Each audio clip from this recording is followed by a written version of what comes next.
Södertälje med en befolkning runt 100 000 människor blir en arena för en konflikt mellan två av stadens kriminella falanger. De inblandade har aktivt letat efter varandra. Efter flera dåd på kort tid fick lokalpolisen nationell förstärkning i en särskild insats. Polisens arbete har lett till frihetsberövanden i gängkrigets båda läger. Trots det fortsätter dåden. De inblandade i konflikten har beskrivits som särskilt motiverade. I början av 2022 så går startskottet för en av, om inte det mest intensiva och dödliga gängkrig som Sverige någonsin har skådat. 8 mord och 9 mordförsök på 13 månader. Samtidigt som polisen uppger att de har stoppat minst 4 mord och flera mordförsök. Enligt uppgifter har konflikten tvingat vissa områden och orter i Södertälje att välja sida med reservation för enstaka individer. Enligt den rapporten står bland annat Ronna, Hovsjö, Fornhöjden och Västergård med varandra under det som kallas Ronna-falangen, medan Blombacka, Saltskog, Lina, Hage med mera är på motståndarsidan.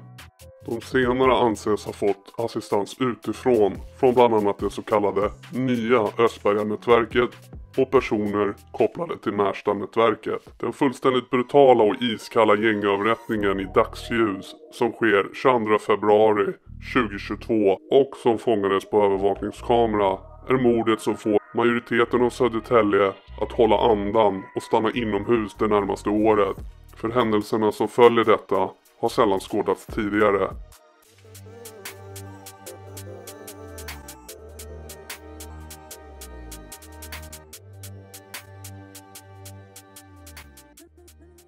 Klockan 17.21 på tisdagskvällen inkom det larmsamtal om skottlossning vid Gillestigen i Södertälje den 22 februari 2022. En man har hittats skottskadad i en bil på en parkeringsplats, skjuten med flera skott. Det finns ett stort antal skotthål i rutan på förarplatsen och det 23-åriga offret dör av sina skador. Dödsoffret visar sig vara 23-åriga L från Södertälje-nätverket och den så kallade Ronna-falangen. Det visar sig att mordet har fångats på film. Detta mord anses vara startskottet för den otroligt råa och hänsynslösa våg av våld som följer Södertälje ett år framåt. Enligt uppgifter hade L under de senaste åren klättrat i hierarkin i Södertäljes kriminella miljöer och var en utpekad ledargestalt i Ronna-falangen. 2018 var han misstänkt för ett mordförsök på en 16-åring och en 17-åring. Och mordförsöket ägde rum i Lina Hage den 23 januari 2018.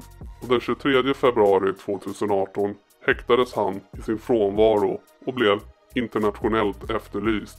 Han häktades som misstänkt för mordförsök och grovt vapenbrott i samband med skjutningen mot de 2 ungdomarna och dessutom som misstänkt för människorov och misshandel vid 2 andra tillfällen i januari och februari 2018. Han var även misstänkt för att vara inblandad i mordet på E 2016. E's 2 morbröder blev tidigare ihjälskjutna i dubbelmordet i Södertälje på spelklubben Oasen den 1 juli 2010. 18-åriga E ska enligt uppgifter ha uttryckt att han var ute för att hämnas. 18-åringen sköts ihjäl i sin bil vid 02.30-tiden natten mot söndag den 10 april 2016 på parkeringsuppfarten till familjens hus i ett villaområde i Södertälje. L blev aldrig åtalad för mordförsöken på ungdomarna 2018 och det är oklart om han någonsin blivit gripen. Sannolikt verkar det som han har avförts från misstankarna.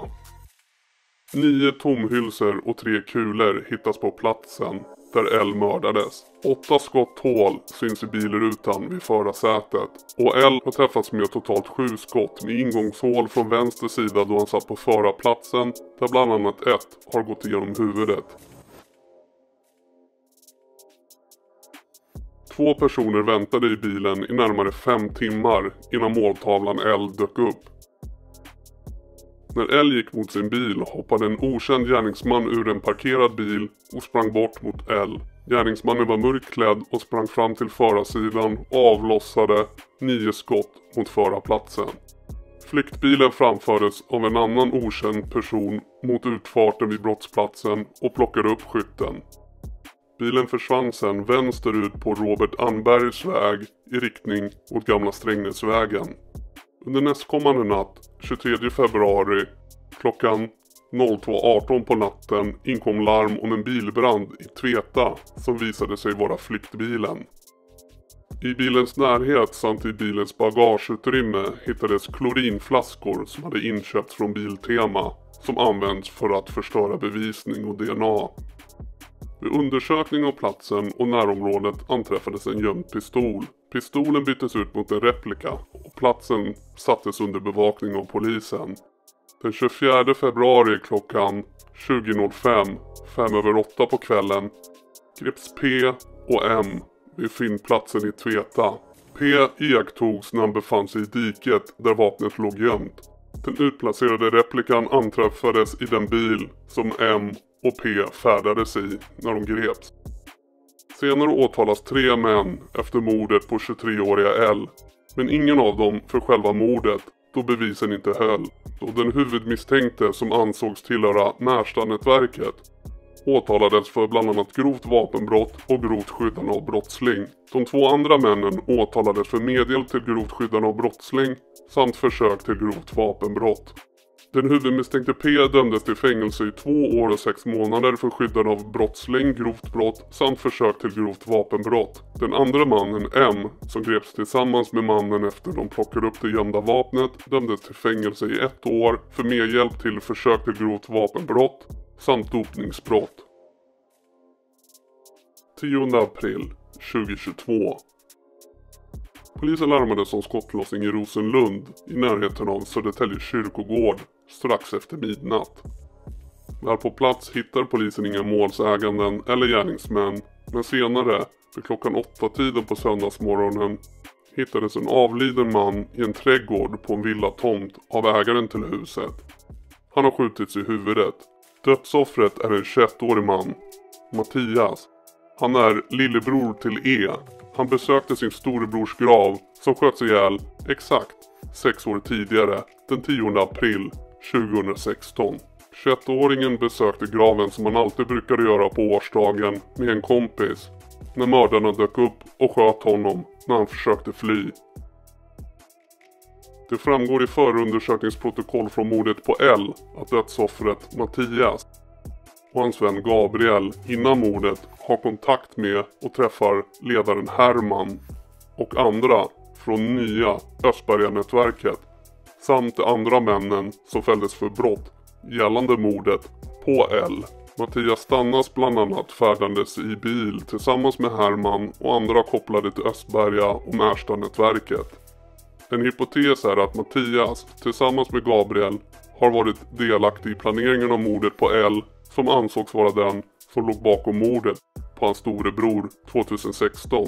Så bägge morden som sker inom bara ett par veckor ska alltså enligt denna teori vara direkta hämndaktioner. 26 april 2022. Flera skott avlossades mot en bilfirma under natten.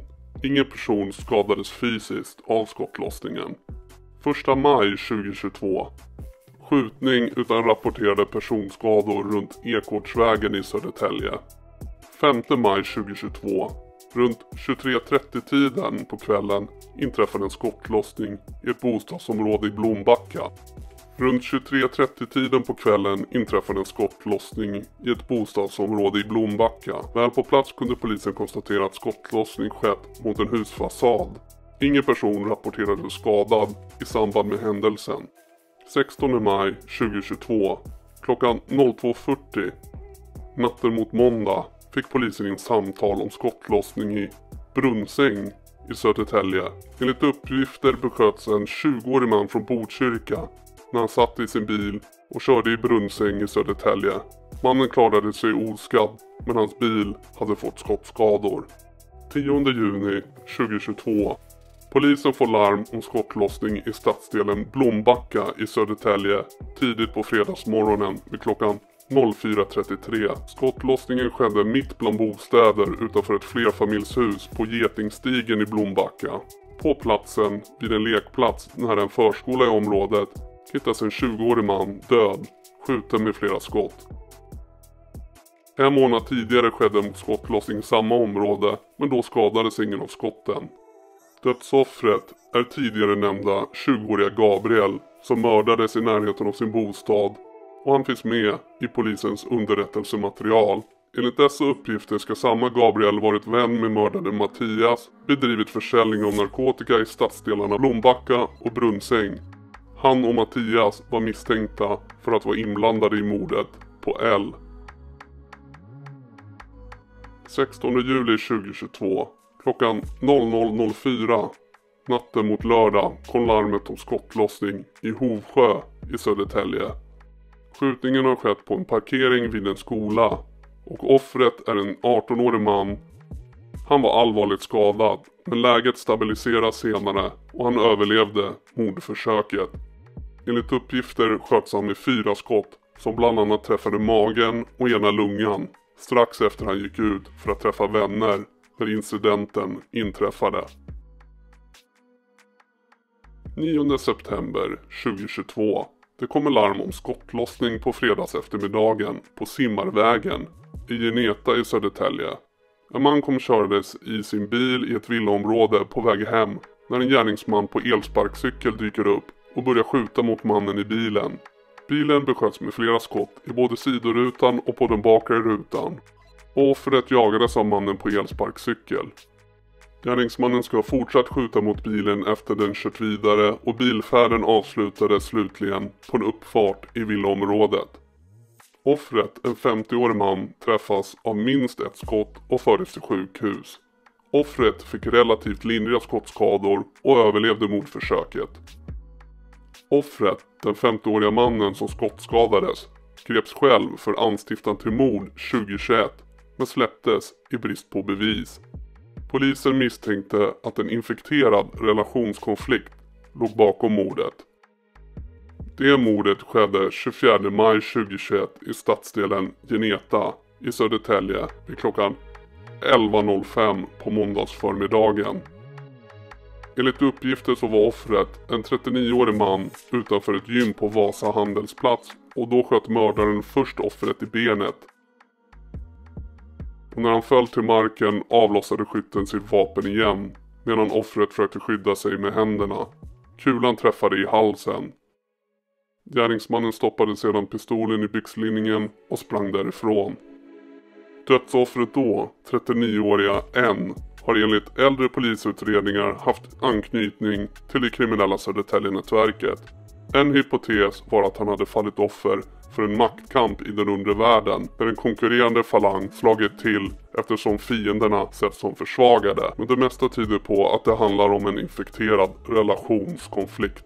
3 personer anhölls skäligen misstänkta för anstiftan till mordet, men släpptes efter beslut av åklagaren som ansåg att bevisningen mot dem var alltför svag för att övertyga tingsrätten om att häkta dem. En person, enligt uppgifter 50-åringen, ska ha sökt upp 39-åringen N utanför dennes bostad innan mordet och slagsmål uppstod. Flera förhandlingar ska också enligt uppgifter ha hållits för att lösa relationskonflikten, där såväl den mördade 30-åringen N som den nu skottskadade 50-åriga mannen som var misstänkt för att anstiftan ska ha deltagit. Men det gick inte. Några veckor senare sköts 39-åringen N till döds. 23 september 2022. Vid klockan 19.40 på fredagskvällen fick polisen larm om skottlossning vid Barrtorpsvägen i Saltskog i Södertälje. En okänd gärningsman avlossade ett stort antal skott mot en ung man som träffades med flera skott, bland annat i bröstet. Allaktivitetshuset samt 4 bilar träffades även av flera skott på brottsplatsen. Kort efter händelsen kom en skottskadad 22-årig man in på Södertälje sjukhus. Enligt uppgifter var den skjutne mannen välkänd inom Södertälje-nätverket. 22-åringen blev allvarligt skadad men överlever. I april 2019 var den skjutna 22-åringen en av 2 som utförde en mycket grov och uppmärksammad misshandel på Södertälje central. Och misshandeln filmades av övervakningskameror. Offret då fick bland annat ta emot sparkar mot huvudet när han låg ner på marken. 22-åringen dömdes till 2 års fängelse för det. 28 september 2022. På onsdagskvällen strax efter klockan 21.00 får polisen larm om att flera skott avlossats i närheten av en pizzeria nära Ronna centrum i Södertälje.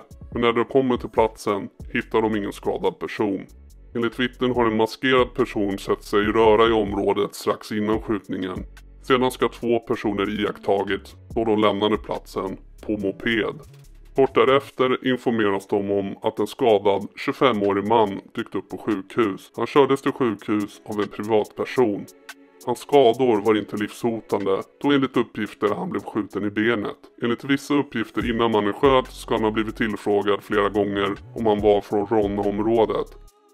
Efter det ska 3 skott ha avlossats och 2 personer ska ha försvunnit på moped. 30 september 2022. Klockan 19:13 på fredagskvällen får polisen larm om en skadad person utomhus. Det har skett en skottlossning i Ronna i Södertälje, precis utanför Rösberga förskolecenter. En 19-årig man skjutits med flera skott i bröstet. Han avlider av sina skador. 4 unga män i tonårsåldern begärdes häktade senare som misstänkta för mordet på 19-åringen i Ronna. En av dem är lillebror till L som mördades i februari 2022.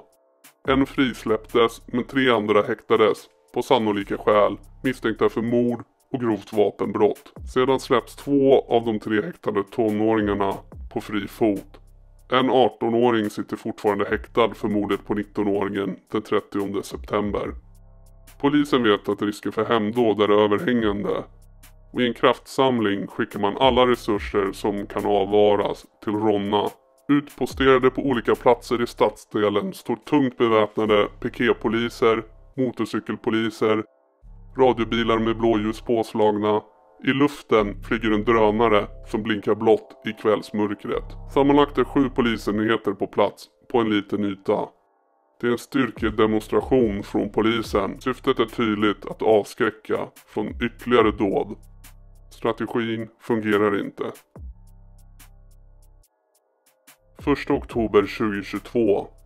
Efter 7:30 på lördagskvällen så kommer larm igen om skottlossning i Ronna i Södertälje. Vittnen har hört automateld. När polisen kort därefter kommer till platsen när en busshållplats så hittar de en 41-årig man ihjälskjuten med flera skott. En ensam gärningsman på elcykel som lämnar platsen fångades på bild. Med personer jagandes efter sig cyklar gärningsmannen från brottsplatsen och försvinner. Polisens drönare missar honom med 14 sekunder. Vapnet var så kraftigt att minst ett skott färdades cirka 200 meter bort och träffade bensinstationen Golf på Robert Anbergs väg. Skottet träffade bensinstationens fasad bara några meter från personalens arbetsplats och kaoset fångades på övervakningsfilm.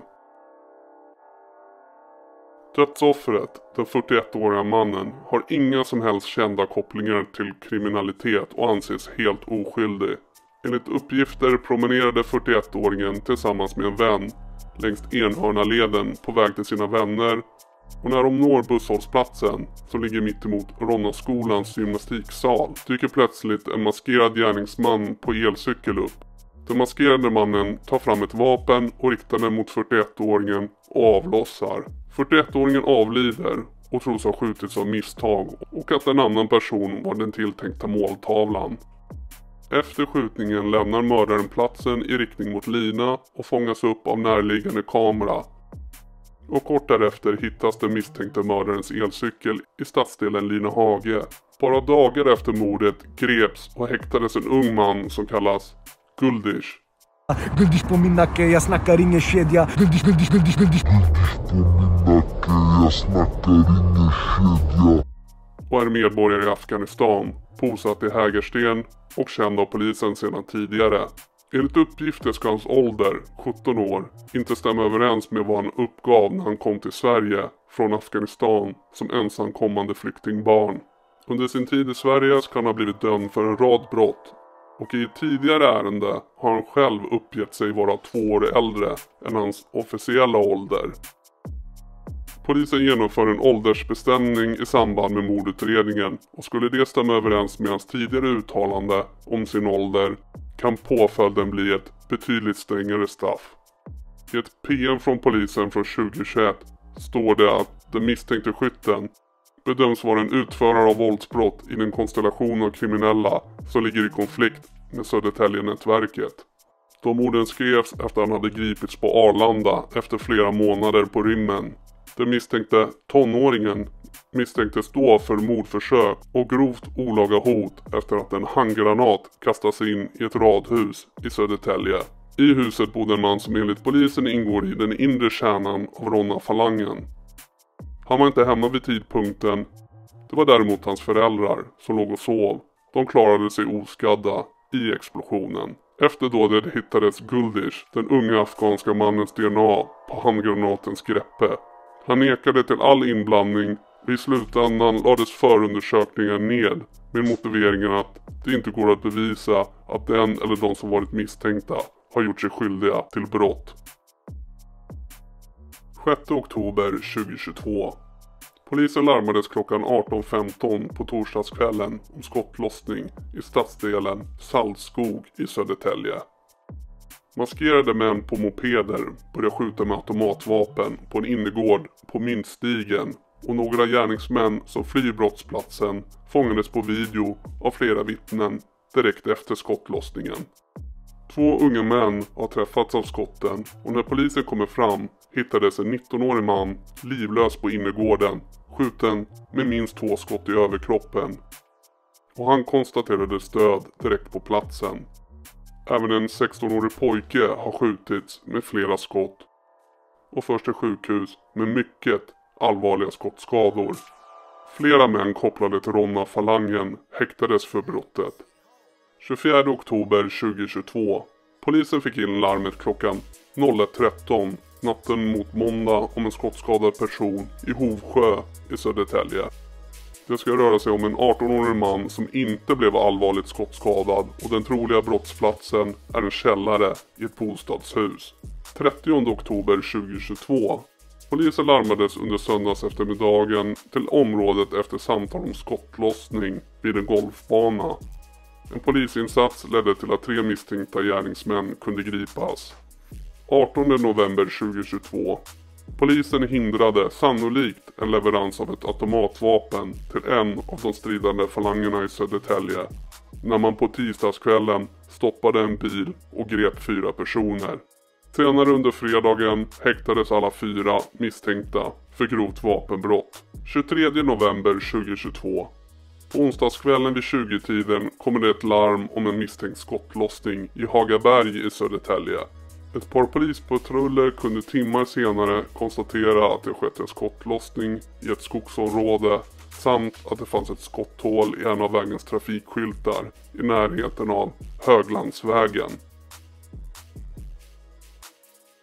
27 november 2022. Den 27 november mördades modellen Tiago, 20 år gammal, i Portugal när han försökte skydda en vän enligt polisen i Portugal. Enligt polisen ska Tiago ha umgåtts med några vänner när 2 män, 27 och 39 år gamla, närmade sig dem på en parkeringsplats i hamnstaden. Männen visade upp ett foto på en person som de påstod hade stulit ett bankkort från dem. De hotade därefter en person i gruppen om att de skulle kidnappa denna, om denna inte hjälpte dem att hitta personen på fotot. Därefter ska de ha tvingat in personen i en bil, samtidigt som Tiago ska ha försökt stoppa dem. I samband med det misstänks 27-åriga MT ha knivhuggit honom. Den misstänkta duon lämnade sedan platsen med den kidnappade personen i bilen. De återvände senare och släppte av personen på samma plats. Tiago fördes till sjukhus men dog av sina skador. 27-åringen MT pekar polisen ut som en figur inom Ronna-falangen.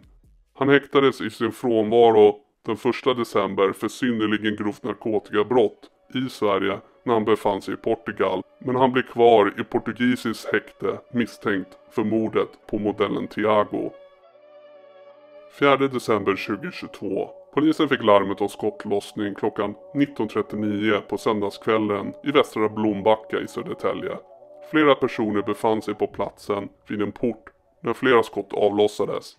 Vid en portuppgång till en bostad på Humlestigen hittades en ung man skjuten i bostadsområdet Blombacka. I närheten har flera skottlossningar ägt rum tidigare. Enligt uppgifter ska skottlossningen skett inne i en port utanför en av lägenheterna. Och det 25-åriga offret var skriven på en annan adress i Södertälje men befann sig på den aktuella platsen med vänner. Det 25-åriga dödsoffret G dömdes 2019 för försök till utpressning till 4 månaders fängelse. Enligt uppgifter var 25-åringen på besök när mördarna plötsligt dök upp och sköt honom, och 25-åringen hittades i en trappuppgång och avled av skadorna. 3 personer, 18, 19 och 20 år gamla, greps senare misstänkta för inblandning i mordet. Runt samma tid grips 2 gängkriminella män från Södertälje-nätverket i Malmö och häktas för grovt narkotikabrott. 4 februari 2023. En 18-årig man ska ha blivit skjuten i kinden på lördagskvällen på Åsbovägen i Brunnsäng i Södertälje. Han tog sig själv in och sökte vård men hade lindriga skador. 3 personer med gängkopplingar till Ronna-falangen ska ha blivit anhållna misstänkta för mordförsök men släpps sedan på fri fot efter beslut av åklagaren.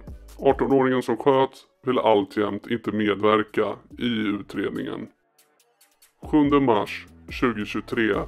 Polis och ambulans larmades vid klockan 00.58 natten till tisdag till en adress i Visättra i Flemingsberg med anledning av en anmäld skottlossning. Inne i en lägenhet hittades en man som hade blivit skjuten med flera skott och som dödsförklarades direkt på platsen. Inne i lägenheten befann sig flera personer, däribland ett barn under 10 år. Enligt vissa uppgifter var det mördade mannen på besök hos mamman till hans barn och även barnet befann sig i lägenheten. Mannen ska ha skjutits i porten till flerfamiljshuset och sedan tagit sig in i lägenheten där han hittades av polis. Dödsoffret är 30-åriga C. Han var kusin till mördade L som sköts ihjäl 22 februari 2022 som startade hela konflikten. Polisen såg enligt uppgifter 30-åriga C som en operativ person i Södertälje-nätverket och han har länge funnits med som utpekad gängkriminell. Polisen beskriver nätverket han ingår i som släktbaserade strukturer och sammansatta grupper med en hierarki sinsemellan och inom grupperingarna. C, 30-åringen som sköts ihjäl, hade ett långt straffregister och har flera fängelsedomar bakom sig för bland annat rån, utpressning och olaga hot. Ett olaga hot bedömdes av rätten som synnerligen hänsynslöst då ett militärt automatvapen användes och åtskilliga skott avlossades. Detta är enligt våran kännedom vad som har hänt hittills i Södertälje fram tills att videon spelades in. Med många från bägge sidor häktade för olika grova brott så kan bara tiden utvisa om denna extremt våldsamma konflikt kommer trappas ner eller bara bli värre. Vad tror ni utvecklingen kommer vara? Skriv i kommentarsfältet. Vill ni att vi följer Södertälje intensivt i framtiden och även följer upp när mer förundersökningsprotokoll kommer upp för de olika morden och mordförsöken som har skett hittills? Skriv det i kommentarerna. Glöm inte att gilla den här videon då det hjälper oss otroligt mycket och även när ni kommenterar. Samt prenumerera på kanalen och sätt på notiser för det hjälper oss också otroligt mycket. Vilka andra konflikter eller fall eller andra saker vi inte har tagit upp tidigare vill ni att vi tar upp i framtiden? Skriv det i kommentarerna. Och om ni vill ha 24/7 uppdateringar konstant om gängbrottslighet, skjutningar, glöm inte att följa oss på Crime Sweden Investigators på Instagram.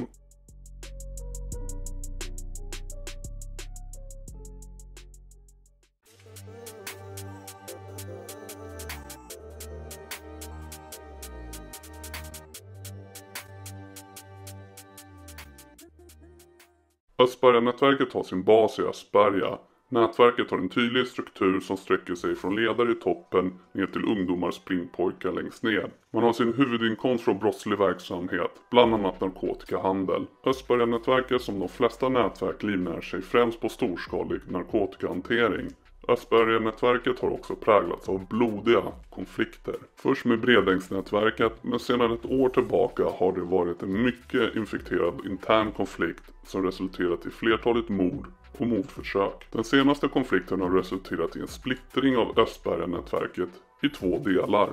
En sida lojala med den familj som var tydliga ledare i det gamla nätverket och en sida som har kommit att kallas nya Östberga. Det är det nya Östberga som har varit mycket mer tongivande i kriminella sammanhang och samverkar med andra kriminella nätverk.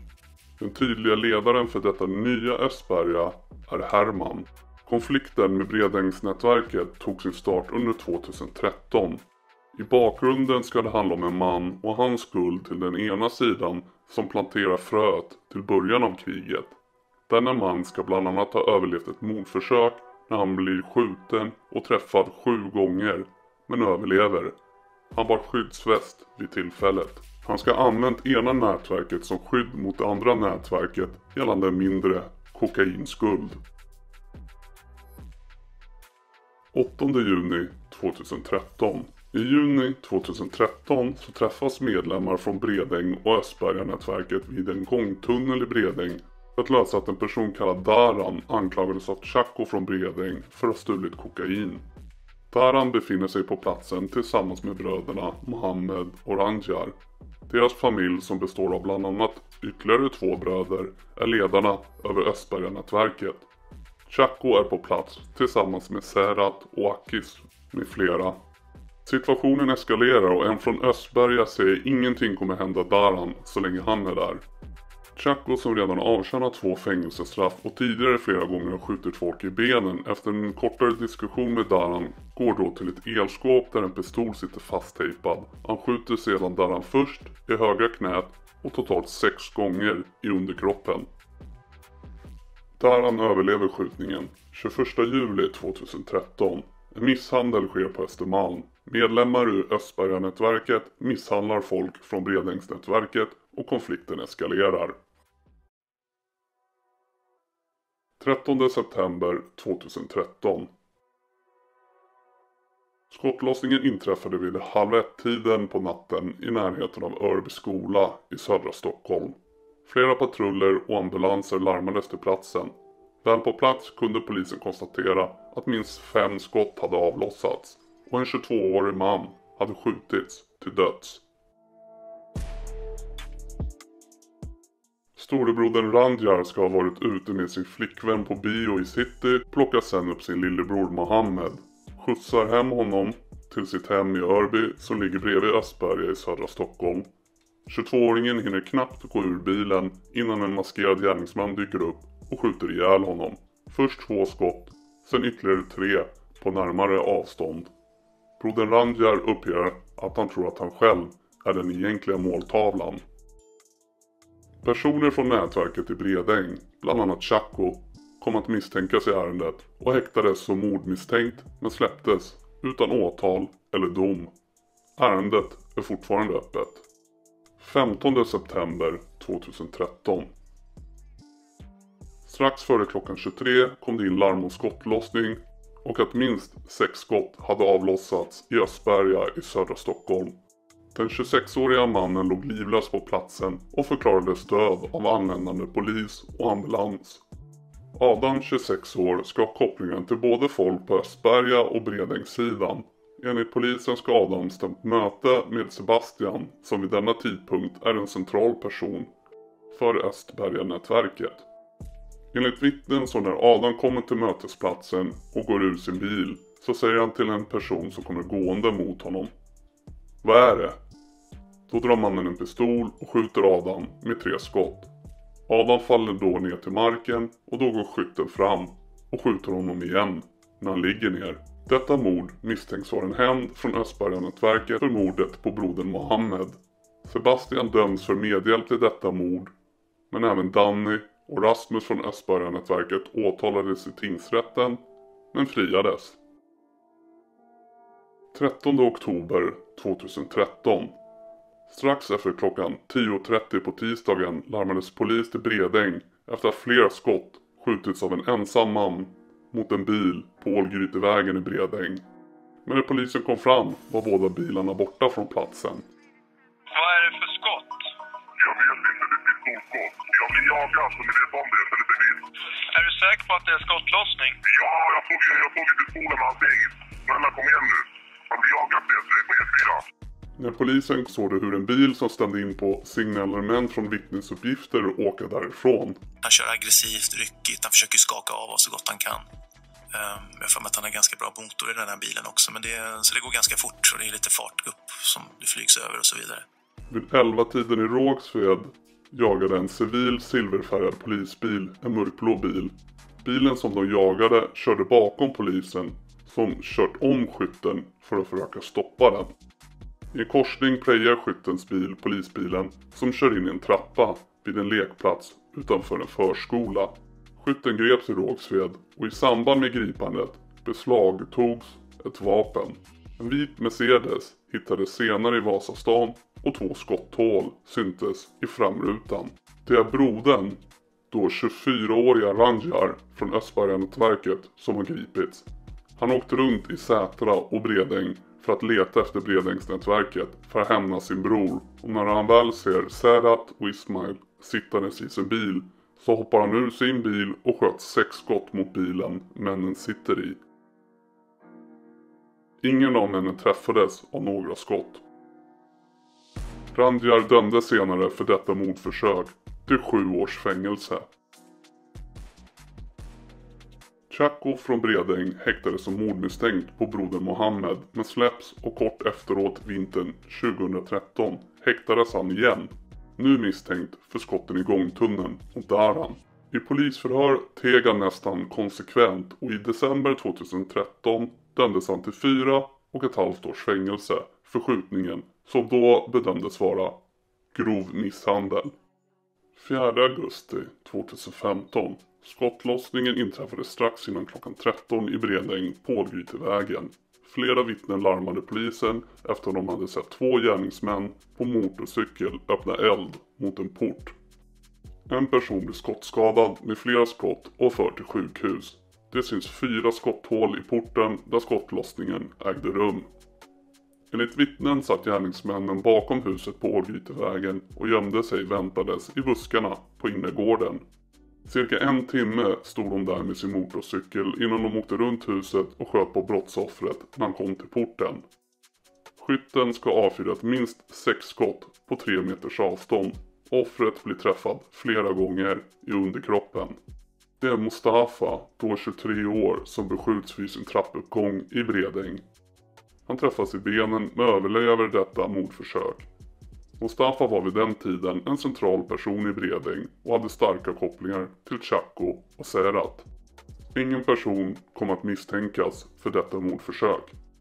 Något år innan eller så hade skett en drive-by och personer sköt mot en lägenhet i samma port som Mustafa senare blir beskjuten vid.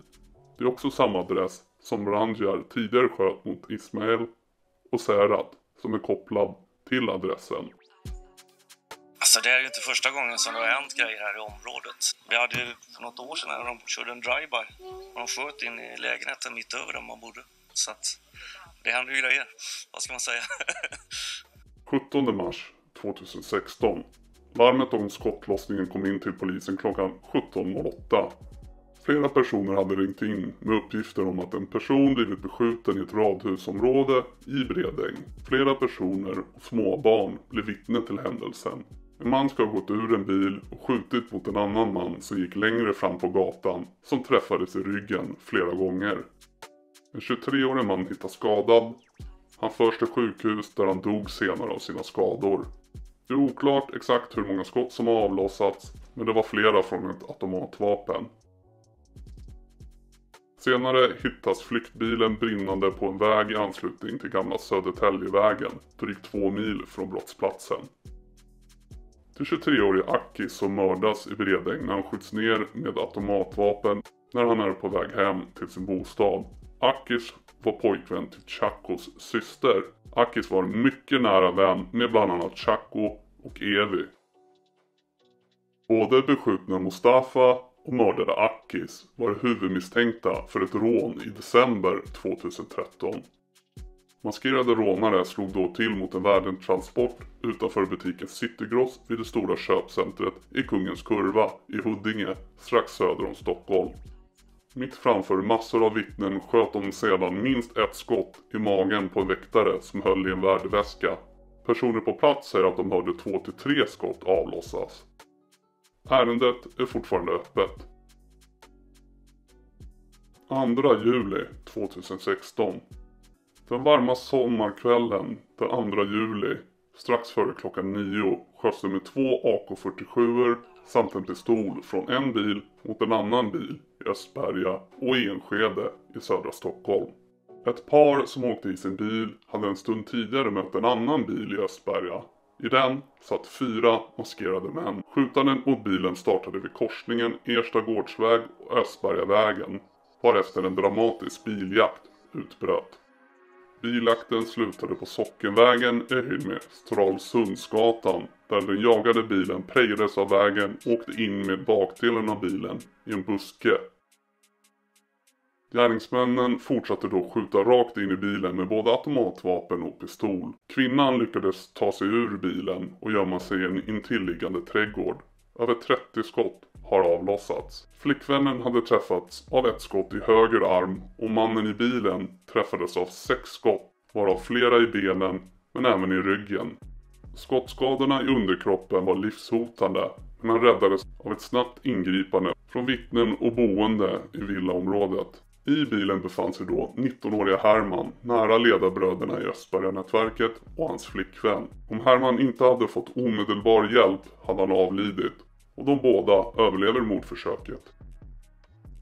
Då 23-åriga Evi, nära vän med Chaco från Bredängsnätverket, samt Evis släkting, 35-åriga Ali, misstänks för skjutningen mot Herman och hans flickvän, och de greps senare misstänkta för dådet. I bilen när de grips finns en pistol och narkotika. Vid en husrannsakan hittades bland annat 18 kilo marijuana och 2 kilo amfetamin i ett förråd som Evi hade tillgång till. Båda de åtalade nekade till brott. Evi friades också från åtalet om försök till mord, men dömdes för ett tidigare fall av grovt vapenbrott och ringa narkotikabrott till fängelse i 1 år och 2 månader. Däremot dömdes Ali som gärningsman då en tröja med hans DNA och tändsatspartiklar hittades en bit från brottsplatsen. Han fångades också av en övervakningskamera när han sprang mot Enskede Gårds tunnelbanestation strax efter skjutningen. Evis släkting Ali dömdes till 15,5 års fängelse för dubbla mordförsök, grovt vapenbrott och grovt narkotikabrott i tingsrätten. Sedan frikänner hovrätten honom för mordförsök och grovt vapenbrott. Man dömdes i ett separat fall till 4,5 års fängelse för grovt narkotikabrott då 2 kilo amfetamin hittades i hans bostad. I november 2016 så blev Jetmir från Bredängsnätverket beskjuten när han färdades i sin bil tillsammans med sin tjej. Ingen skadades dock vid detta tillfälle. Jetmir är vid denna tidpunkt starkt kopplad till Chaco och individerna kring honom. Ärendet är fortfarande öppet. Den 8 april 2017, det var en söndag i april som polisen hittade stora mängder automatvapen, sprängmedel och knark gömda i bilar i ett parkeringsgarage i Skärholmen i södra Stockholm. Man påträffade bland annat 37 vapen, varav 13 stycken av dessa var automatvapen. Vapengömman tillhör enligt polisen Bandidos MC som är i nära samarbete med Bredängsnätverket. 15 augusti 2017. Det var vid 15-tiden den 15 augusti 2017 det kom larm om skottlossning. Över 30 skott har avlossats. 3 män och en 11-årig pojke i en bil rullar ner i ett garagehus på Östbergatorget 3. Efter dem följer en annan bil, en vit Toyota Prius. När männen börjar gå ur bilen så stegar den ensamma föraren ut ur sitt fordon beväpnad med ett automatvapen. Han går mot den andra bilen, skriker åt sällskapet att gå ner på knä och börjar sedan skjuta urskillningslöst. 21-åringen som kört den andra bilen sitter fortfarande i förarsätet när han träffas av flera skott. Pojken springer iväg och ytterligare en man träffas i foten när han springer från platsen. Den tredje mannen hamnar under bilen i tumultet. Han ser skytten komma mot honom och tog upp armarna för huvudet instinktivt som skydd. Skytten riktar vapnet mot hans huvud och trycker av. Det hörs klick, klick. Skytten vände då och gick lugnt tillbaka till sin bil. Polisen jagar sedan en maskerad gärningsman beväpnad med en AK47 som sedan flytt i en vit Toyota. Dödsoffret är Rebas, en av 4 bröder, varav 2 nu har blivit ihjälskjutna i konflikten.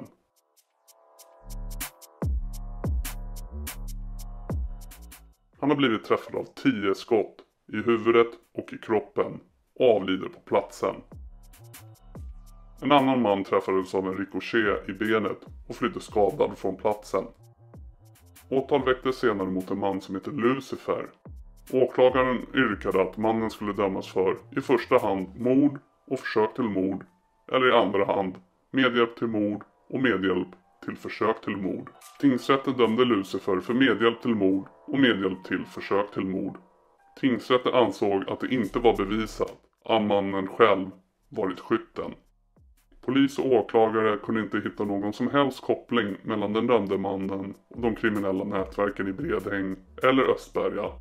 Han anses därför vara en inhyrd torped av Bredängsnätverket. Domen överklagades till hovrätten av samtliga parter. Rasmus var mannen som låg under bilen. Hans bästa vän Rebas blev mördad. Hovrätten frikänner sedan Lucifer även för medhjälp till mord och medhjälp till försök till mord. Han blir helt frikänd. 20 november 2017. Chaco från Bredängsnätverket är släppt från ett fängelsestraff och runt lunchtid vid 11:15 på måndagen den 20 november larmades polisen om en skottlossning på Bällstavägen i Bromma, västra Stockholm. En bil besköts då med minst 18 skott från en AK47 från en annan bil. Biljakten längs med Bällstavägen i Bromma slutade i korsningen Bällstavägen, Kratsbodavägen klockan 11:50 då den beskjutna bilen krockade. Fordonets bakruta var helt krossad. På vänster sida av den bakre registreringsskylten och i framrutan på bilen observerades skotthål. I fordonet fanns en 28-årig man som hade träffats av 2 skott. Allt bevittnades av flera vittnen och av skolbarn vid platsen. Ett vittne sa att en person hängde ut från ett fönster och avlossade flera skott.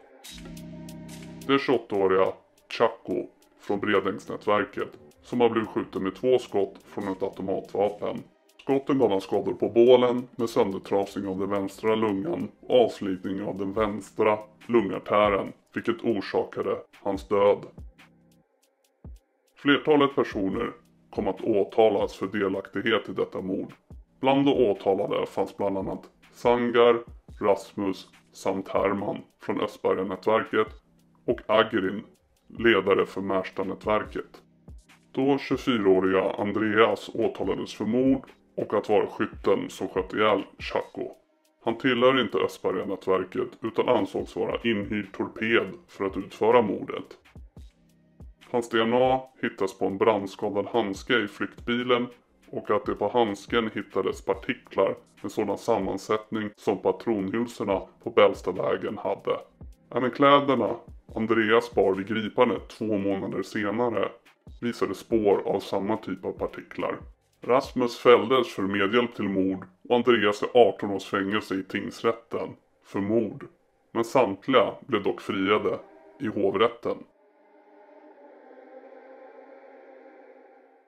14 september 2018.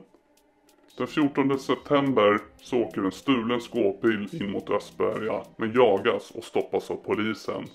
Under biljakten slängs 2 AK47 och rånarluvor ut från bilen. 4 män från Bredängsnätverket och Bandidos MC åtalas. Denna händelse skedde på 5-årsdagen av mordet på brodern Mohammed i Östberga. Mark, Mahad, Viking och Ossan åtalas för förberedelse till mord samt grovt vapenbrott. Mark och Mahad döms i hovrätten för grovt vapenbrott. Ossan och Viking friades. Brodern Ranjar från Östberga kom ut från ett fängelsestraff 2019.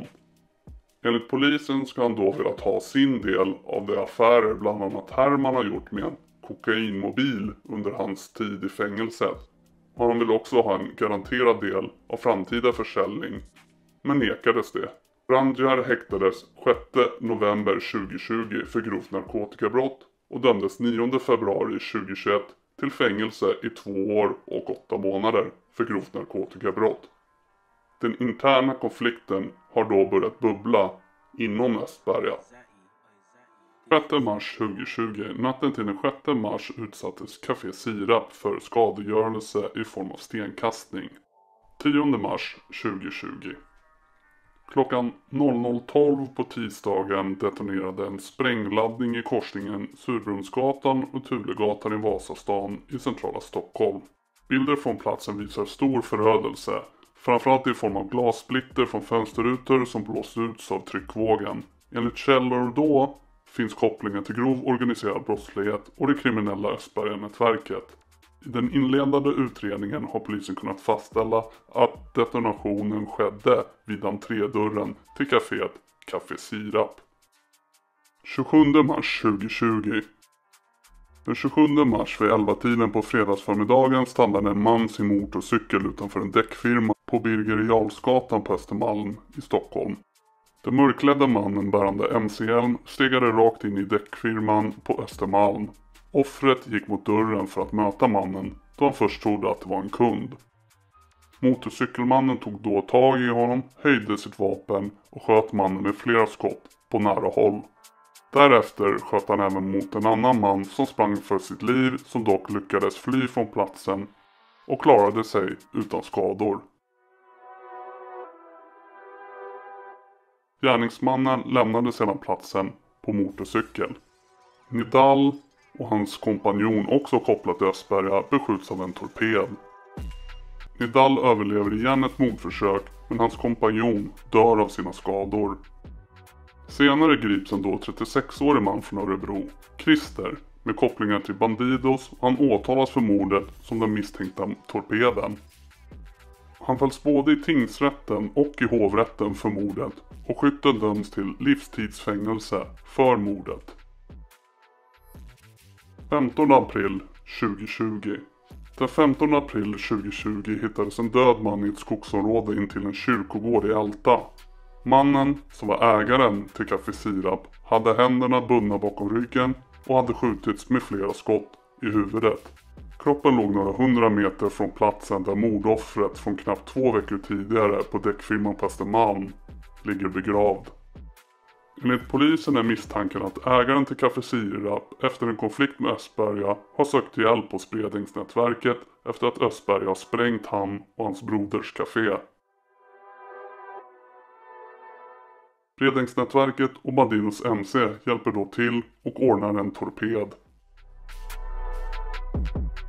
20 juni 2020. Flera personer slog larm om vad som lät som skottlossning på lördagskvällen vid 19.50 i Liseberg på Sylvestergatan i södra Stockholm, precis intill Östberga. På en gångväg har det avlossats flera skott av 2 skyttar enligt vittnen. Offret träffades av flera skott, avled 3 dagar senare på sjukhus. Offret var storebror till Herman, som vid denna tidpunkt var en av de ledande personerna i Östberga-nätverket. Herman satt häktad vid tiden för broderns mord. Polisen anser att detta är en intern uppgörelse och att storebrodern blev ditlurad när han blev tillkallad till ett möte och sedan skjuten. Flera personer grips, alla kopplade till Östberga-nätverket, och en person åtalades för delaktighet i mordet. Efter detta mord uppstod en tydlig konflikt inom Östberga-nätverket. Herman samt ett antal personer som står honom nära står på ena sidan, kallade Nya Östberga. Och bröderna Sangar och Ranjar med Rasmus och flera står på andra sidan, som är Gamla Östberga. 15 november 2020. Larmet kom in till polisen vid 00.37 under natten till söndag. En ung man hittades död i ett friluftsområde i Vårberg i Skärholmen i södra Stockholm natten mot söndag. Flera personer i grannskapet har hört smällar och den person som hittades avliden är ihjälskjuten med flera skott. Offret är en 18-årig man och är en del av den innersta kretsen av Östberga-nätverket. 18-åringen hade tidigare häktats för misstanke om medhjälp till mord på Hermans storebror. Och han hade enligt åklagaren kört ett fordon på brottsplatsen. Man kan se Herman diskutera detta mord med en annan man på hemliga krypterade chattloggar. 30 januari 2021 släpps Rasmus villkorligt fri efter att ha avtjänat ett fängelsestraff på 2 år och 10 månader gällande grovt vapenbrott. När Rasmus släpps så blir det snabbt tydligt enligt polisen att han är lojal mot Sangar och Randjärsidan av Östberga, framförallt mot Sangar, trots att han har varit bästa vän med Herman. 1 mars 2021. Under natten mot måndagen klockan 01.33 larmades polisen om en misstänkt skottlossning i Märsta norr om Stockholm. Det ska ha hörts först 67 skott, därefter 2 skott till. Patruller skickades till platsen, men de kunde inte hitta något spår efter någon skottlossning. I samband med undersökningen av platsen stötte polisen på en bil. Föraren av bilen vägrade stanna och stack från platsen. Strax därpå hittades en död ung man i närområdet för skottlossningen.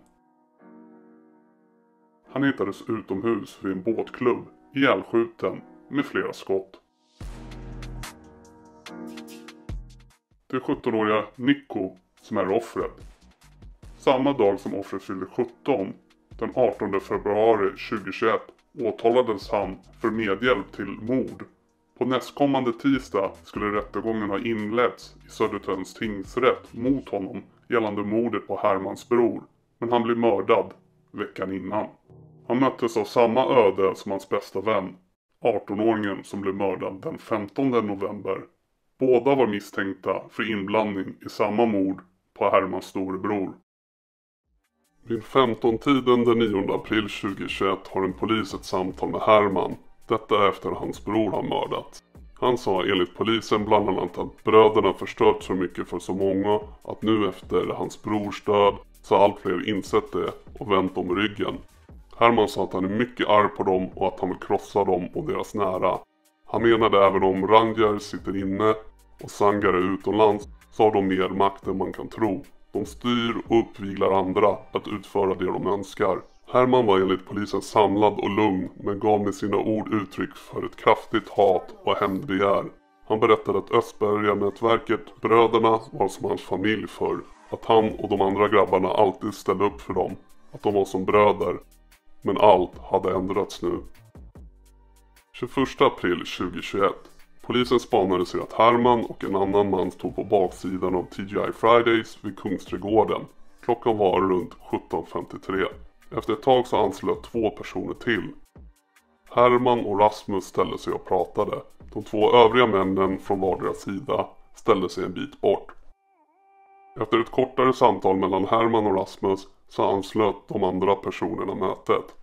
Samtliga gick sedan ihop och satte sig inne på restaurangen. De käkade mat tillsammans och såg sitta och prata. Spanarens känsla gällande mötet inne på restaurangen var att de kände varandra och att de hade ganska roligt tillsammans. Efter cirka 1 timme inne på restaurangen så gick Rasmus och hans vän. Vid den tidpunkten för den här träffen finns det alltså redan avancerade mordplaner mot både Rasmus och Sangar. 8 december 2021. Larmet om skottlossningen i Stuvsta kom in till polisen klockan 21.13 på onsdagskvällen. Uppgifter att det hade skjutits mot en bil och att en person skadades av skott. Polisen bekräftar senare att en man hittats med skottskador i ett fordon. Under kvällen hittades också en utbränd bil vid Örby slott. Det är 26-åriga J som har blivit skjuten med upp till 8 skott. Han blir allvarligt skadad men överlever. J och Rasmus är mycket nära vänner. 22 december 2021. Klockan 11.50 på onsdagsförmiddagen kom larm till polisen om en skottskadad person på hotell Fridhemsplan på Kungsholmen i centrala Stockholm. Det sköts flera skott mot en man i hotellreceptionen som träffas av flera skott. Skytten ska därefter ha försvunnit från platsen på en elsparkcykel. Polisens högkvarter ligger cirka 100 meter bort från brottsplatsen. Skytten väntade på mannen i hotellreceptionen. Skytten ska ha varit mörklädd, burit munskydd och suttit i ett hörn av lobbyn. Till synes avslappnad och lugn med en laptop i knät och en påse vid sig. När hans måltavla, 34-åriga Sangar från Östberga-nätverket, kom ut ur hissen drog han sitt vapen, gick fram till offret och sköt ihjäl honom. Enligt uppgifter med flera skott i bakhuvudet. Dådet fångades på övervakningskamera. Med detta dåd är det 3 av totalt 4 bröder som har blivit ihjälskjutna de senaste 9 åren. Samma kväll som mordet skjuts det fyrverkerier i Östberga, där nya Östberga firar att den tredje brodern har blivit mördad. 28 december 2021. Larmet om händelsen kom in till polisen klockan 23:30 på tisdagskvällen. En skadad äldre man fördes med ambulans till sjukhus men var vaken och talbar. Den äldre mannen hade blivit påkörd av en bil och ska enligt uppgifter även blivit pistolhotad. Det visar sig vara pappan till de 4 bröderna i gamla Östberga-nätverket som har blivit påkörd av en bil som bedöms vara uppsåtlig och ett mordförsök. 2 män anhölls misstänkta för mordförsök under natten men släpptes på torsdags eftermiddagen. Förundersökningen pågår fortfarande. 25 augusti 2022. Det var klockan 18:22 på torsdagskvällen den 25 augusti som polisen fick larm om skottlossningen på Örnensväg i Handen i Haninge kommun i södra Stockholm. Det ska ha skjutits minst 6 skott i sekvenser. En 27-årig man blir träffad med flera skott i huvudet. Ett av flera vittnen sa att offret sedan seglade ihop vid busken intill Innovativa skolan. Vittnen rapporterar bland annat att mannen ropade på hjälp och ett annat vittne säger att någon skrek ungefär "Du ska dö! Du förtjänar att dö!" och en massa svordomar. Den ensamma skytten sprang sedan från brottsplatsen där det senare hittades upp mot 10 tomhylsor. Det 27-åriga dödsoffret är Rasmus från Östberga-nätverket. Det visar sig att en 13-årig pojke är en av dem som misstänks vara skytten. The enemy of my enemy is my friend. 22 maj 2022. Herman, ledare för nya Östberga-nätverket, häktades 22 maj för förberedelse till mord, grovt narkotikabrott för flera kilo kokain samt grovt vapenbrott. Han blev anklagad och åtalad som misstänkt för att under december 2020 till början av mars 2021 ingått i ett samarbete med forna fienderna Bredängsnätverket och Bandidos MC. Samma grupper som låg bakom mordförsöket mot honom 4 år tidigare när han nästan dog.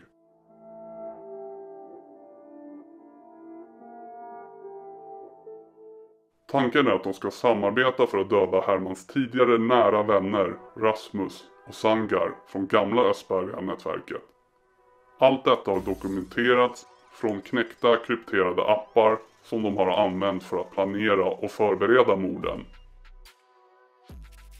Både Sangar och Rasmus har blivit ihjälskjutna sedan dess.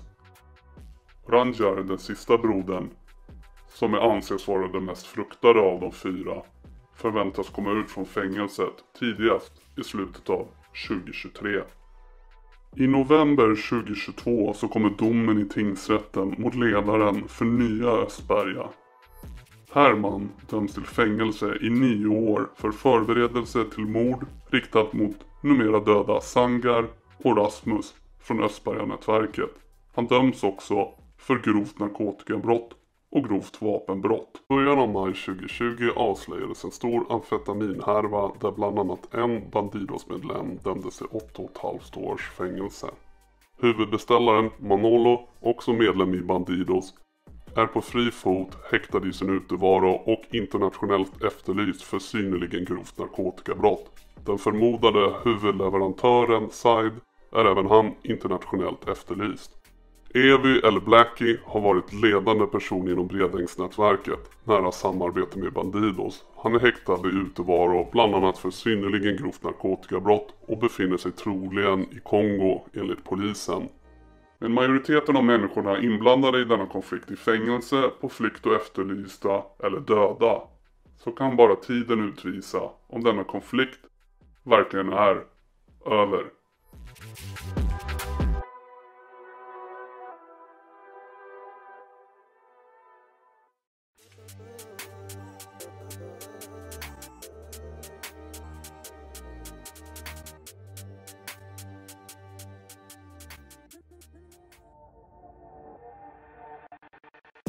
Som barn växte de upp några 100 meter ifrån varandra i Vårby gård. I 10 års tid har människor i deras närmaste krets mördats, skadats och dömts till långa fängelsestraff. Den ena pojken var Shihab, ledare för Vårbynätverket. Han körde sin döende vän till sjukhus efter en skottlossning. Och på andra sidan Mike, som höll sin fru i sina armar när hon skjutits i huvudet efter hans vän hade blivit avrättad. Då en man började sin tjänst som polis i Vårby 2008 fanns VYG, Vårby Young Gangsters, som försökte hålla en hög profil.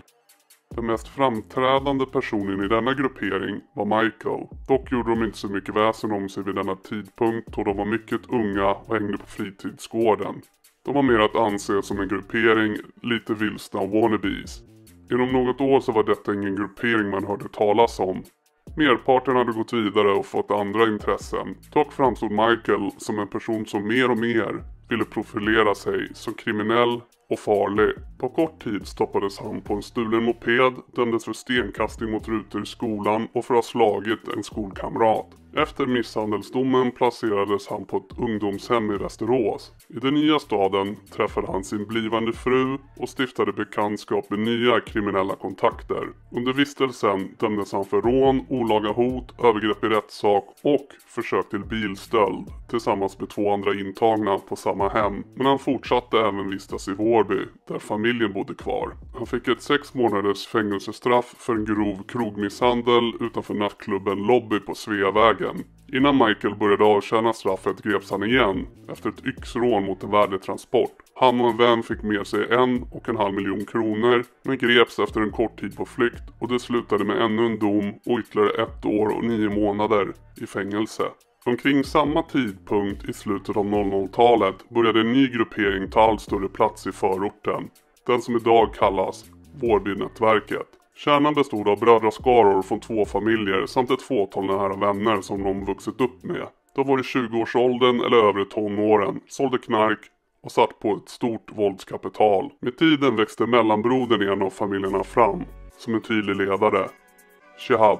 Rivaliteten mellan honom och Michael har levt länge hos båda, som hade ambition att vara högst upp i den kriminella hierarkin. 2 februari 2011. Vid klockan 22.43 på tisdagskvällen får polisen larm om skottlossning i ett trapphus i Vårbygård i södra Stockholm. Några svartklädda gärningsmän har setts lämna platsen. En ung, skottskadad man hittas och tas till Karolinska sjukhuset i Solna utan livshotande skador. Då 18-åriga Michael har skjutits i bägge benen med totalt 4 skott men överlever. Det sägs vara Shihab Lamouri och hans dåvarande gruppering som utförde detta. Efter detta har Michael legat i konflikt med Shihab. Detta är polisens uppfattning om vad som utgjorde starten för den mångåriga blodiga konflikt som varit mellan Michael och Shihab. Konflikten är personlig mellan dem, men man har använt sig av sina nätverk för att utföra grovarbetet. Efter denna skjutning syntes Michael ganska sporadiskt i Vårbygård enligt polisen. De få gånger man såg honom var när han var hemma och hälsade på sin mamma. Vid ett tillfälle gick det ut ett jobb i området och man hade hört en smäll som av ett skott i trapphuset där mamman bor. Polisen kunde då konstatera att ett skott avlossats i trapphuset, troligen av våda.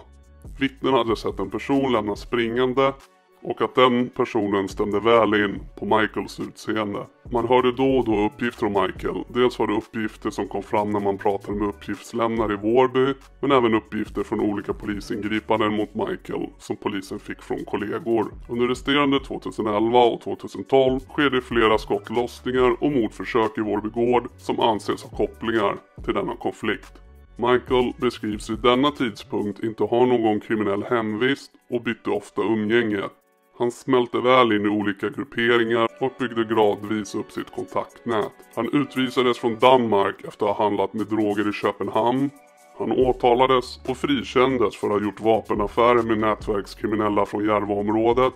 När gänget Black Cobra var på framfart till Stockholms södra förorter hade han nära band till det lokala ledarskapet. Under följande och lång tid därefter hade polisen samlat in underrättelser om Vårbynätverket. Bilden var att Shihab i flera år varit den som styrt och ställt, omgiven av familj och barndomsvänner som man kunde lita på. Enligt polisen hade de byggt upp en lukrativ knarkliga med gatuförsäljning, mellanchefer, och regelbunden upphämtning av pengar i flera förorter. Under långa perioder vistades Shihab utomlands och mycket talade även för att han hade ett internationellt kontaktnätverk. Grupperingen stack ut som mer tekniskt avancerad än rivaliserande nätverk och gatugäng, och i olika utredningar beslagtogs bland annat hårt krypterade telefoner, GPS-puckar på bilar för att spåra rivaler och störsändare för att blockera mobiltrafik.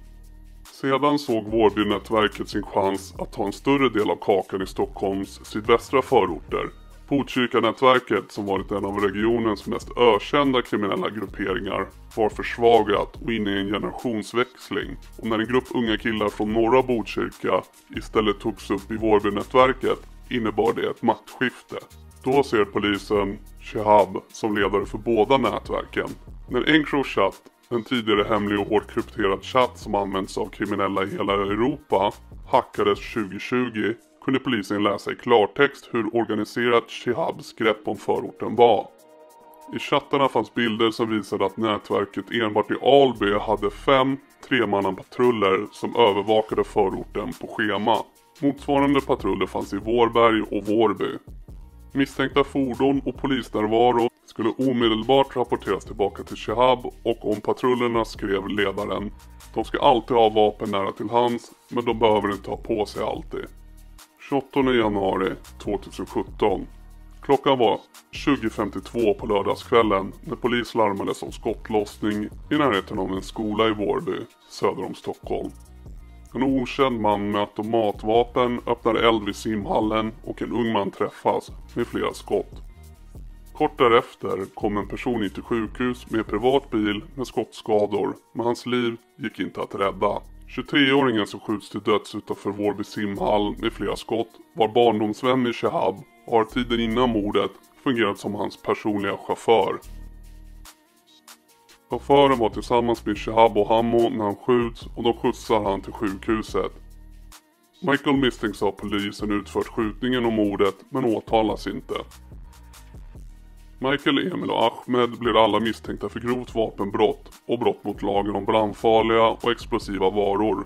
Michael och Emil döms till fängelse, men Ahmed frikänns. September 2018. Ahmed ska ha blivit utsatt för ett mordförsök. Ilja, medlem i Vårbynätverket, pekas ut som misstänkt. 22 oktober 2018.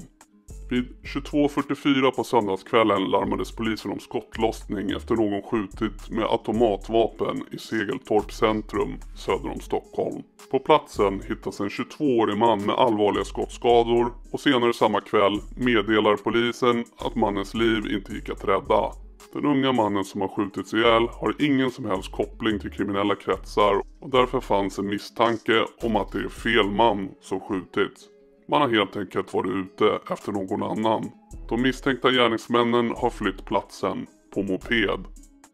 Cheyenne Gaff och hans kusin har varit på ett café under kvällen i Segeltorp. Under den efterföljande promenaden mellan kaféet och bilen blev de beskjutna av en gärningsman beväpnad med automatpistol. Offret blir träffad av minst 12 skott, de flesta bakifrån. Fynden och omständigheterna talar starkt för att Cheyenne Gaff avlidit till följd av skottskadorna på bröstkorgen tillsammans med skadorna på buken och dess inre organ. Redan samma kväll som Cheyenne dog gjorde polisen avgörande genombrott i utredningen. I en källargång i Vårby fann man mopeden och vapnet som användes vid mordet. Dessa i sin tur kunde via DNA kopplas till Hammo, 26 år, utpekad medlem och utförare i Vårbynätverket, åtalas senare för mordet på Cheyenne och mordförsöket på hans kusin, då hon också kunde ha fallit offer för kulorna då hon stod väldigt nära sin kusin. Hammo åtalades även för grovt vapenbrott. Hammo döms senare mot sitt nekande till 18 års fängelse. Den ostraffade 22-åriga lärarstudenten misstas för någon annan och blir offer för en felskjutning. Den egentliga måltavlan är hans dubbelgångare, tidigare nämnda Ahmed, med kopplingar till May-nätverket. 12 november 2018. Det första samtalet kom in på måndagskvällen till polisen klockan 17:43 om att skott har avlossats i Hallonbergen i Sundbyberg i nordvästra Stockholm. Det finns vittnesuppgifter att en moped med 2 personer iförda hjälmar lämnar platsen efter skottlossningen. Det har skjutits mot en bil och minst 15 skott ska ha avlossats med ett automatvapen. Man hade skjutit mot bilen från vänster sida mot förarplatsen och det var kulhål på hela sidan av bilen. Det låg en massa tomhylsor, minst 10 stycken, ungefär 2 meter från bilen. 2 unga män sittandes i bilen för till sjukhus där de förklaras avlidna. Båda de avlidna männen satt i en hyrbil då de blev beskjutna. Det är Ahmed, måltavlan från några veckor tidigare, plus en annan ung man som skjuts ihjäl. 14 augusti 2019. En man som kallas Monir misshandlas svårt i Vårby gård. Han uppger själv att det är Vårbynätverket som misshandlat honom och namnger Shihab och hans bror som 2 av gärningsmännen. På en film som ett vittne har tagit av händelsen kan ytterligare personer identifieras, men ärendet läggs ner då Monir inte vill medverka i utredningen. 15 augusti 2019. Monir och Michael grips tillsammans misstänkta för förberedelse till mord. De stoppades efter en biljakt och hade då på sig saker som tydde på förberedelser till våldsbrott, bland annat vapenhölster och nya clownmasker. Det förmodade mordförsöket antogs skulle utföras i Vårby gård och var en hämnd för misshandeln dagen innan. En telefon som hittades i bilen hade GPSen inställd på Vårby gård. 28 oktober 2019. Minst en person skjuter mot flera personer som står vid en bil parkerad utanför Bäckgårdsvägen i Vårby gård. Skotten går in i flera olika lägenheter på platsen. Måltavlorna är Jonas och Ilja som ingår i Vårbynätverket. Jonas var inne i sin mammas lägenhet och Ilja stod och rökte med andra personer runt honom vid bilen när skotten avlossades. Ingen skadades i skjutningen. 13 november 2019. 2 personer skjuter mot en bil i Vårby gård och flyr platsen på en Vespa. Vespan och andra föremål som används för skjutningen knyter en person från Vårbynätverket till händelsen och han häktas för mordförsök men släpptes senare. 14 november 2019. Skottlossning i Vårby gård vid Bäckgårdsvägen. Någon har avlossats flera skott från en gångbro. 29 november 2019. 1 eller 2 personer skjuter mot en bil i Rågsved och flyr i en Audi som senare hittas dumpad i närområdet. Monir, som tidigare hade misshandlats svårt, skadades allvarligt i skjutningen när han sitter i passagerarsätet i bilen som besköts. Och föraren av bilen skadades också allvarligt. En person döms senare för medhjälp till försök till mord och den personen kunde länkas till Vårbynätverket. 18 januari 2020. På lördagen vid cirka 16:40 på eftermiddagen vid en Circle K bensinmack i Kungens Kurva så kommer en Mercedes in och 2 skyttar i den och avlossar ett kulregn mot en annan bil. Föraren av bilen träffas av 9 skott i nacken, bröstet och ryggen och avlider direkt på platsen. 3 av skadorna var dödliga var för sig. Det är Emil som avtjänade ett fängelsestraff tillsammans med Mike som dör. Mikes fru som stod i direkt anslutning till bilen träffas av 3 skott, bland annat i huvudet och får allvarliga skador men överlever till slut. Mike som är måltavlan för attacken och även han sitter i bilen klarar sig undan attacken helt oskadd.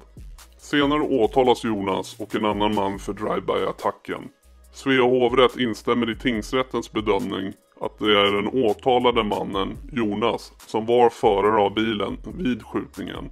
Hovrätten har också kommit fram till att den åtalade mannen, trots att han endast kört bilen och inte avlossat några skott, har gjort sig skyldig till 1 mord och 2 mordförsök.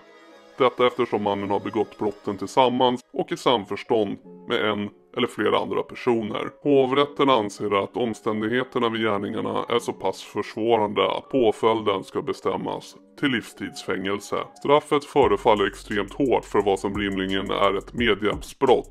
Jonas har inte skjutit och är alltså inte den som faktiskt mördat någon.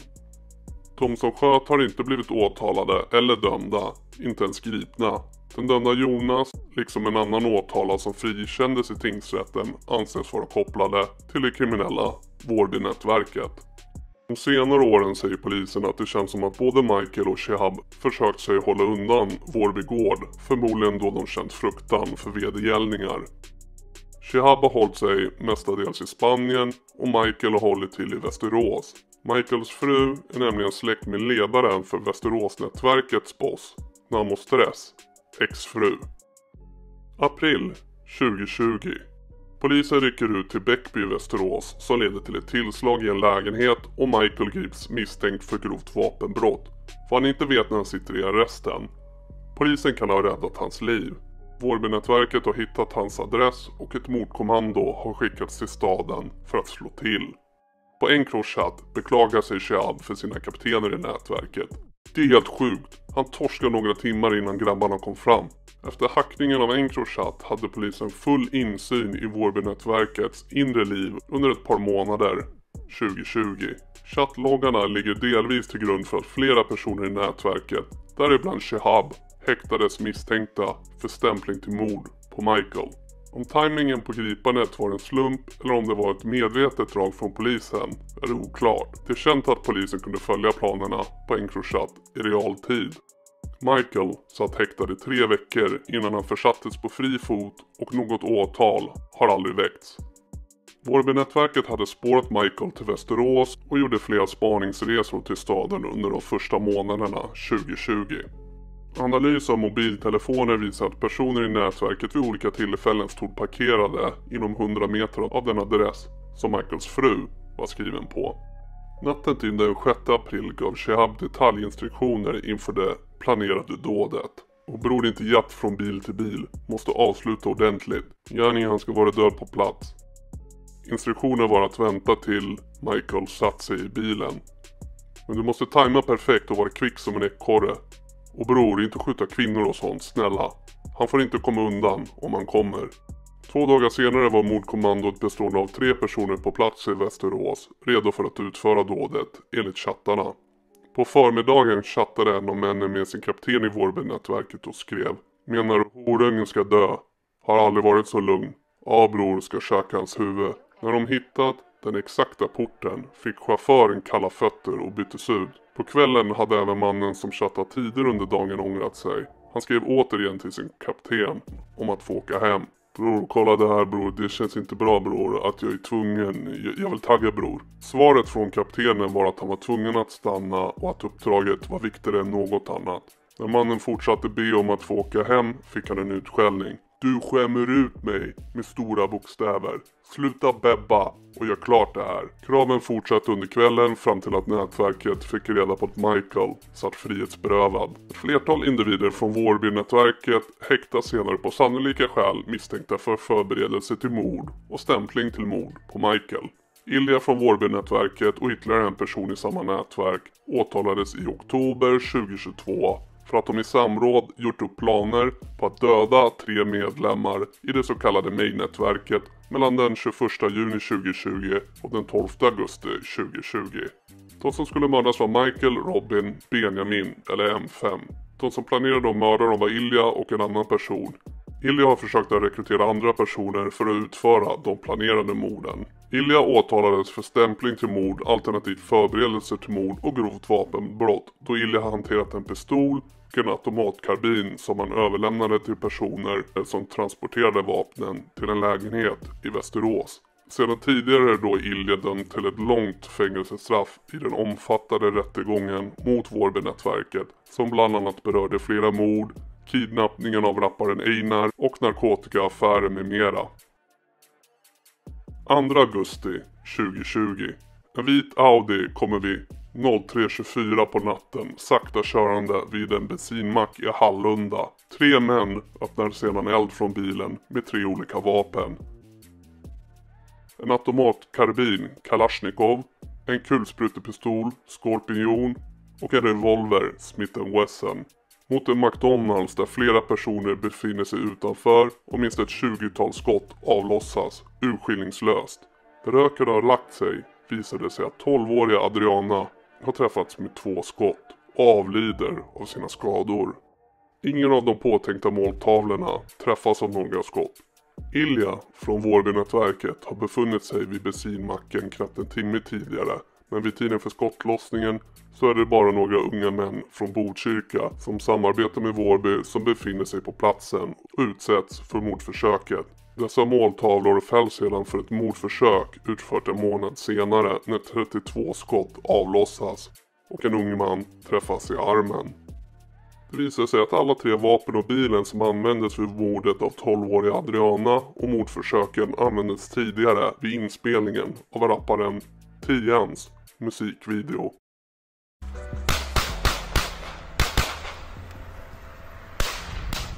Åklagare väcker åtal 2 år senare mot 3 män från May-nätverket. Michael, Benjamin, a.k.a. M5, samt Hassan för mordet på Adriana i samband med skottlossningen den 2 augusti 2020 i Hallunda. Övriga åtalspunkter mot männen gäller bland annat flera försök till mord, förberedelse till mord, grov misshandel, grovt vapenbrott med mera.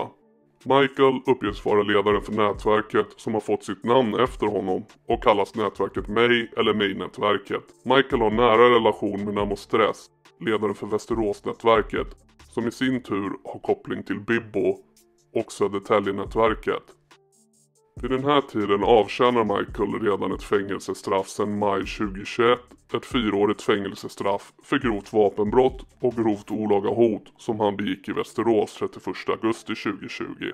Samt i juli 2021 dömdes han även till 1 års fängelse för grovt narkotikabrott. Ett brott som begicks tillsammans med ledande personer i Södertälje-nätverket. Han dömdes senare återigen för grovt vapenbrott, detta för att ha hanterat det vapen som den 12-åriga flickan dödades med augusti 2020 och fick 2,5 års fängelse av hovrätten. Bevisningen i fallet är kommunikationen från chattprogram, mobiltelefonuppkopplingar, övervakningsfilmer, ett larmsamtal, DNA, tekniska fynd på platsen och vittnesmål. Den 14 juli 2021 stod det klart att Shihab, ledaren för Vårbynätverket, fälls på samtliga 13 punkter han åtalats för, till 17 år och 10 månader i fängelse. 27 andra personer dömdes i samma mål. Där i princip alla huvudfigurer sitter bakom lås och bom under en lång tid framöver, kan bara tiden utvisa om den här konflikten är över.